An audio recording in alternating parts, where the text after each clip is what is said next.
In the summer of 1799, a French soldier named Pierre-François Bouchard was supervising the demolition of an old wall near the town of Rashid in the Nile Delta, the town that Europeans called Rosetta, when his workers uncovered a large stone slab embedded in the rubble. The stone was dark, granodiorite, a dense gray-black rock, and its surface was covered in text. Not just text. This is Global Mystery Archive, World Mysteries and Forbidden Worlds.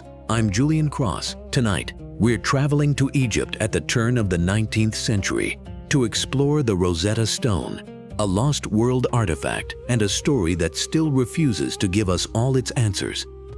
3 different scripts, arranged in horizontal bands across the face of the stone, each dense with characters of different kinds. The uppermost band showed the pictographic symbols that everyone knew from Egyptian temples and monuments, the birds and eyes and seated figures of ancient Egyptian hieroglyphics. The middle band showed a cursive script that scholars recognized as a later Egyptian writing form. The lowest band was in Greek, ancient Greek, the language of scholarship and philosophy, the language that European scholars had been reading for centuries. Bouchard understood immediately that he had found something significant. He halted the demolition. He reported the find to his superiors. The stone was transported to the Institut d'Egypte that Napoleon had established in Cairo as the intellectual headquarters of his Egyptian campaign. What Bouchard had found was a decree, a priestly proclamation issued in 196 BCE in honor of the pharaoh Ptolemy V, recorded in 3 scripts so that it could be read by the different populations of Egypt, who used different writing systems. The decree itself was not remarkable, a standard piece of royal propaganda from the Hellenistic period.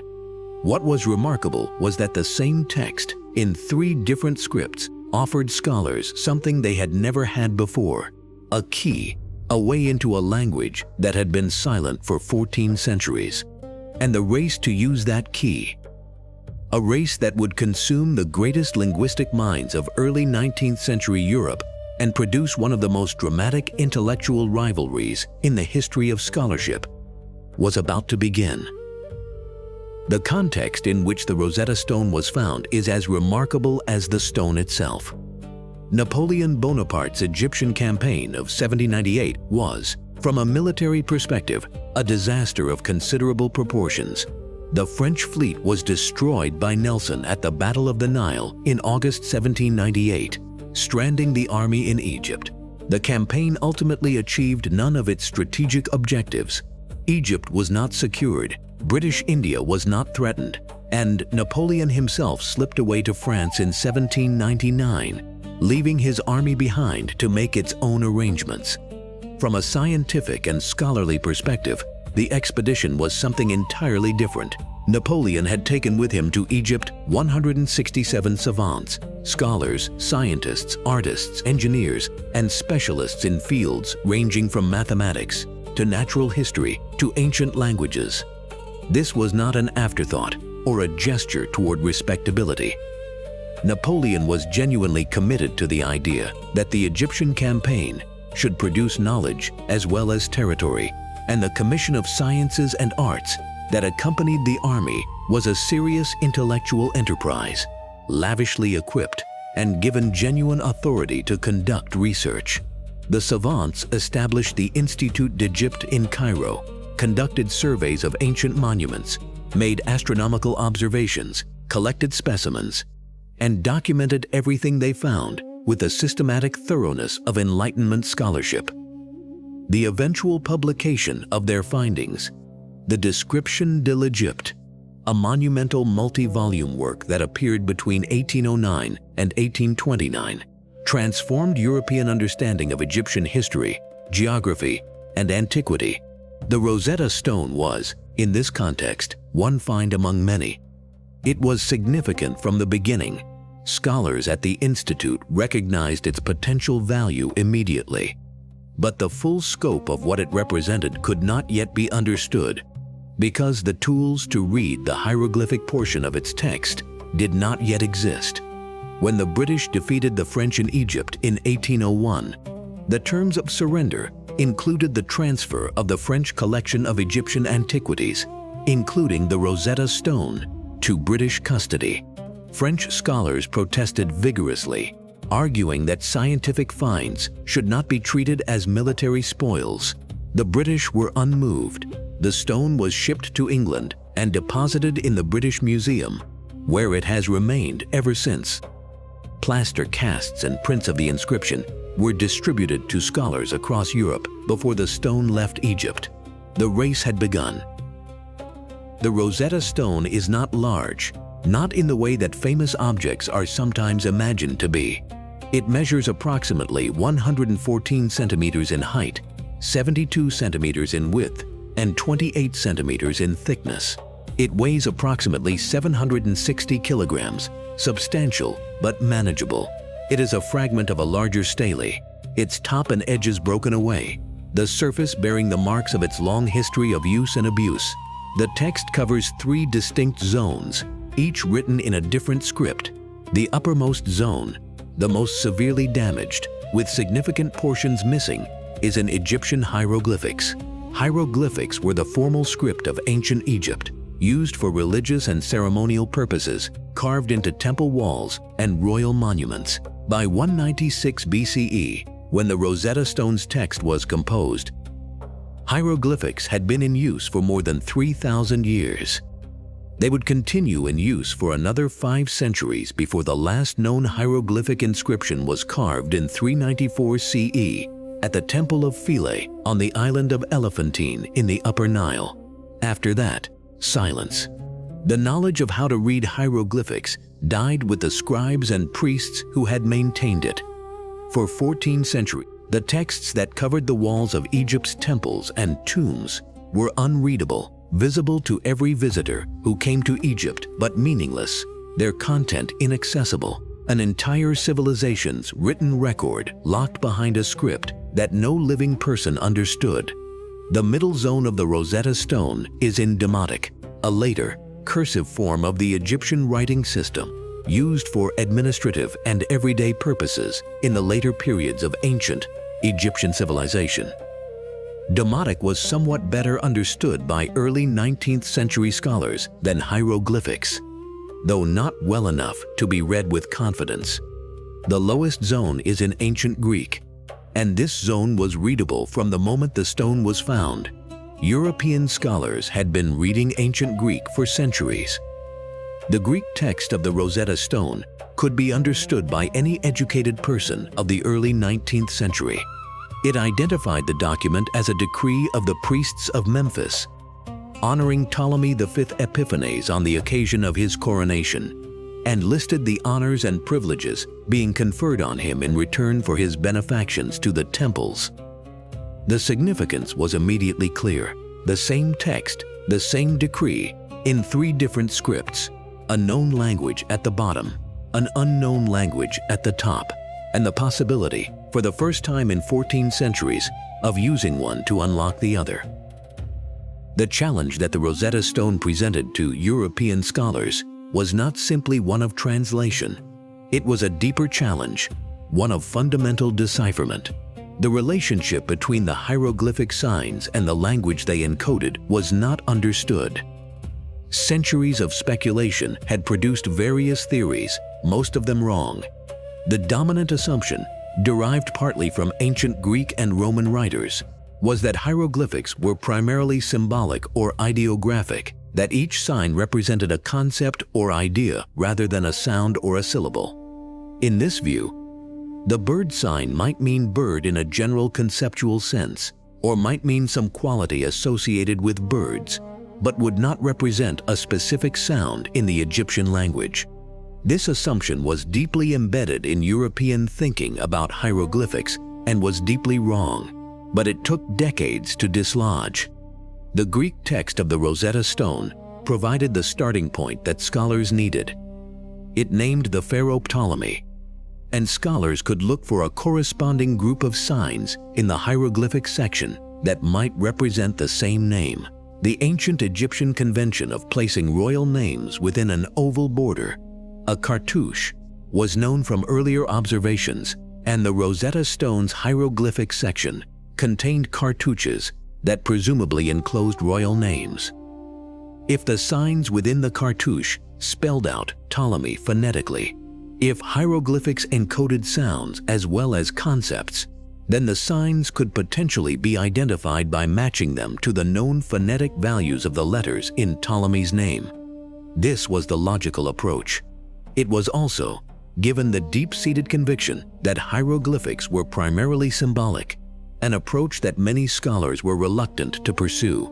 The distribution of plaster casts across Europe meant that scholars in England, France, Germany, Sweden, and other countries were working on the problem simultaneously, with the competitive and occasionally acrimonious dynamics that simultaneous scholarly competition tends to produce.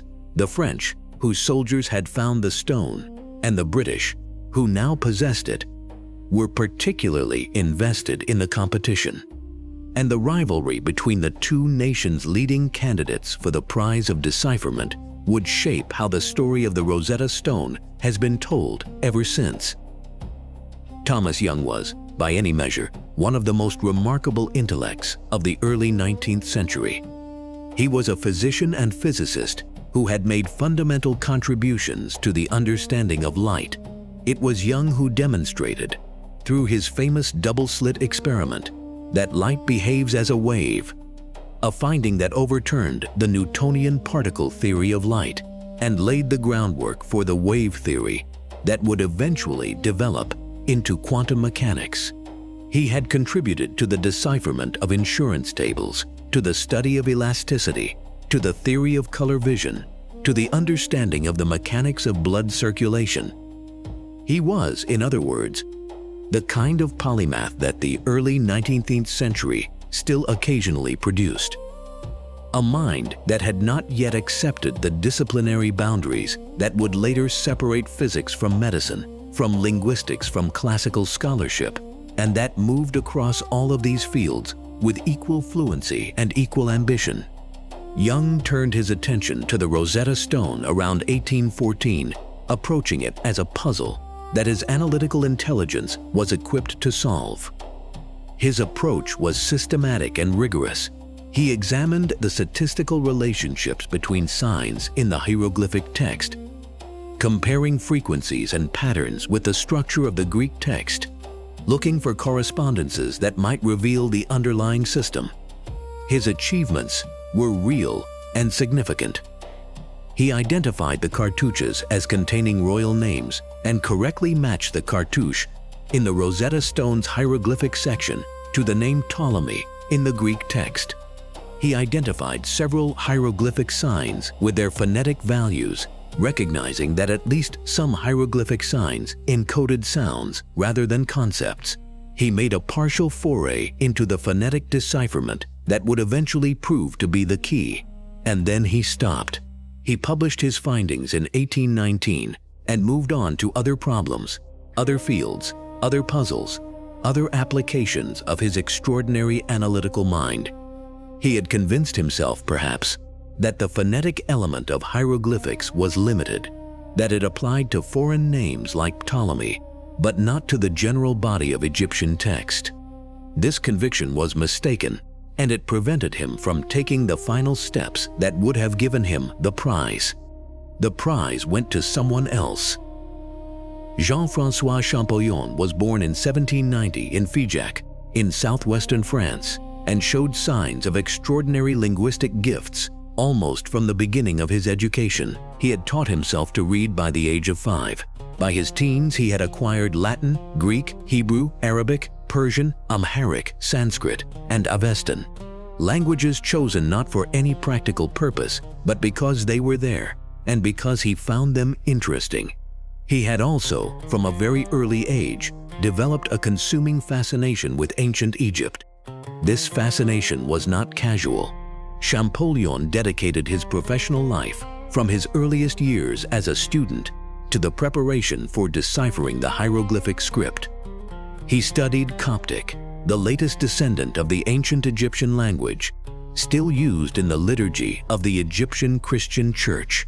with the specific goal of understanding the phonological structure of ancient Egyptian, because he believed, correctly, that Coptic preserved the sounds of the ancient language in forms that could be used to interpret hieroglyphic texts. This preparation, the years of Coptic study, the linguistic framework that Champollion had built, is what allowed him to take the steps that Young had not taken. Where Young had identified the phonetic element of hieroglyphics in the context of foreign royal names, Champollion recognized that the phonetic principle applied throughout the script, that hieroglyphics were not primarily symbolic, but primarily phonetic, encoding the sounds of the ancient Egyptian language in a system of alphabetic and syllabic signs combined with semantic determinatives.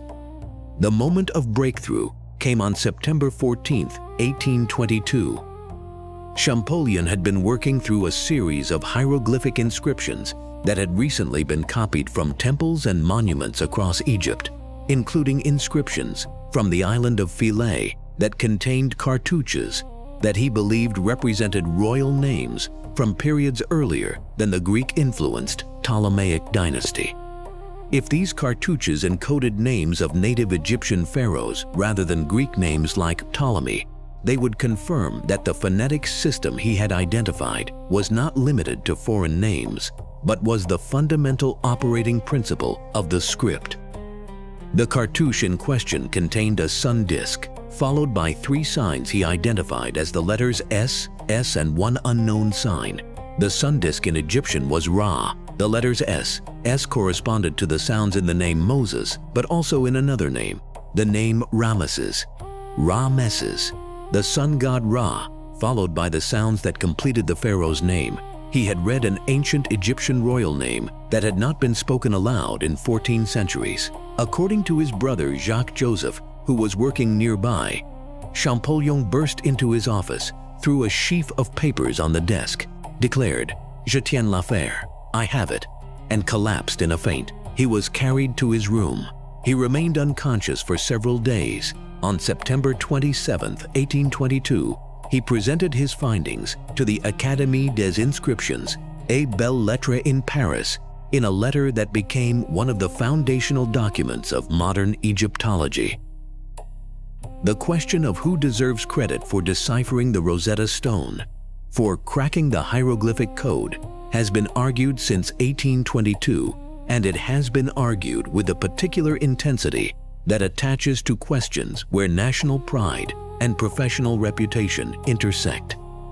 The English position, argued most forcefully by Young himself and by subsequent defenders of his legacy, is that Young made the essential breakthrough, that his identification of the phonetic element in hieroglyphic cartouches was the discovery that made everything else possible, and that Champollion's subsequent work built on foundations that Young had established without adequately acknowledging the debt. Young's grievance was not entirely without foundation.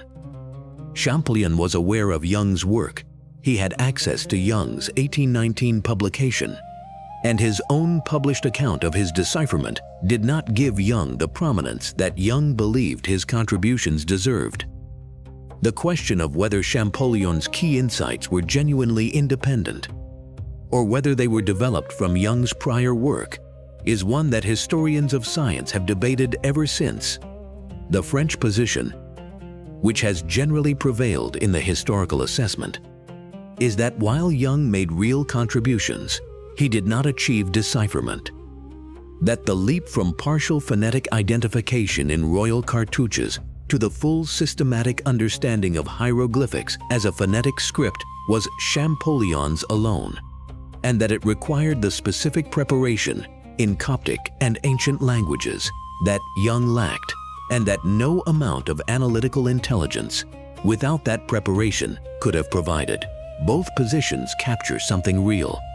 Young was first in some of the key steps. Champollion was the one who put all the steps together into a coherent working system. The history of science is full of these situations, where credit for a discovery sits uneasily between two claimants, each with genuine but incomplete claims, and where the question of who deserves the greater honor is ultimately less interesting than the question of how the discovery was made. What is not in dispute is the result. By the early 1820s, for the first time since 394 CE, a living human being could read ancient Egyptian hieroglyphics. The scale of what the decipherment of hieroglyphics unlocked is difficult to overstate. Ancient Egypt left behind a written record that, in its volume and its chronological extent, is among the richest of any civilization in the ancient world. Temple walls covered in hieroglyphic text, papyrus scrolls preserved in the dry desert air, administrative records, religious texts, medical manuals, love poetry, judicial proceedings, royal annals, personal letters, the full spectrum of a complex civilization's written self-expression, accumulated across more than 3,000 years of continuous literate culture. Before Champollion, this record was mute. Scholars could describe the physical monuments of ancient Egypt, could observe the art and the architecture, could infer from the material record something about the life and the beliefs of the people who built these things. But the voice, the specific individual, documented human voice, was silent. After Champollion, the voice returned. The pyramid texts, inscribed on the inner walls of Old Kingdom pyramids, among the oldest religious texts in human history, could be read. The Book of the Dead, the collection of spells and incantations placed with Egyptian burials to guide the deceased through the afterlife, could be understood in its full complexity rather than inferred from its images.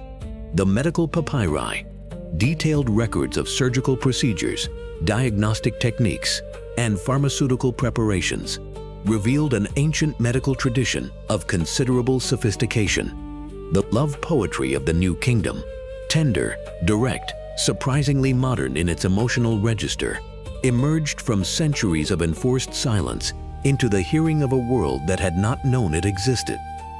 The administrative records revealed the workings of a complex state, the mechanisms of taxation and labor organization, the logistics of monument construction, the social structures that sustained a civilization for 3 millennia. The personal letters, ordinary people writing to family members, complaining about employers, worrying about money, expressing affection, gave ancient Egypt a human dimension that no amount of monumental archaeology could provide.